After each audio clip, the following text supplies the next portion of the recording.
Okay, so our next guest is Glenn Danas from the Clarkson Law Firm in Malibu. Glenn, your colleague Ryan yesterday spoke on a panel about the US class action system, which is obviously the longest standing and most sophisticated system in the world. But you've been here hearing a lot about the systems in various jurisdictions in the EU and certainly the UK. And I'm just wondering if there's anything you've picked up about the way we work this side of the pond that you might like to see enacted or at least considered on your side of the pond.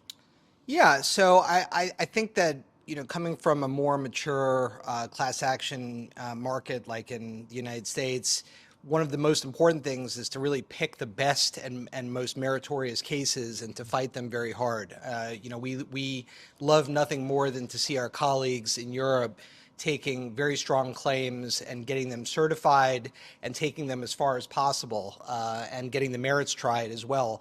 There's a perception that class actions are something that might be more for lawyers than for actual consumers or employees or regular people, and that's not been our experience. So we really always feel like we have to really fight against that tendency to think that way. That's excellent. Now, you don't need me to tell you that a lot of organisations are on the receiving end of class actions. We can broadly put under the big tech umbrella, whether that's organisations like Apple or Microsoft or social media organisations, that we all know who they are.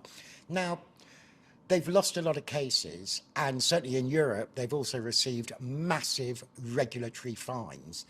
And with the exception of Instagram recently introducing a teen account, they don't seem to be doing much about it, which begs the question, in your view, do they care, or do they just think that paying a fine or paying a judgment is just another item on their balance sheet and like paying rent on an office? Yeah, I think that some of the settlements or trials that they're facing are going to put a real sting even for the largest tech companies, especially when we're looking at the TikTok and other kinds of cases that are sort of fighting back against the really very seriously damaging effects of on teens and children. But I would also say that, there's a very strong likelihood that CDA 230 immunity in the United States is going to go away. That's been the thing that's really been shielding most of the tech companies, including, Meta and TikTok, from the full scope of liability. And if that goes away, I think you're going to see some very significant changes, wrought from litigation against the largest tech companies. Yeah.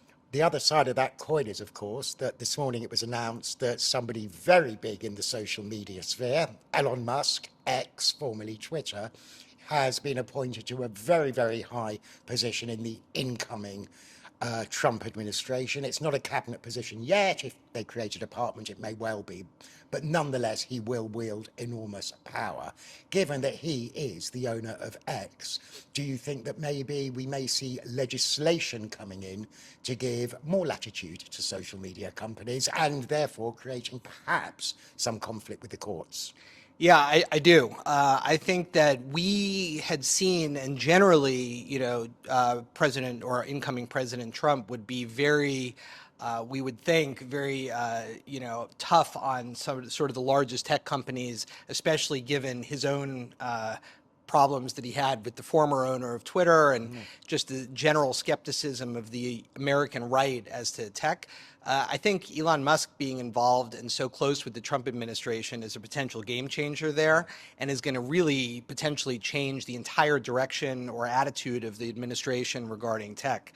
So I don't know. I would expect a lot less Department of Justice prosecutions than there might be otherwise, and potentially even protective legislation.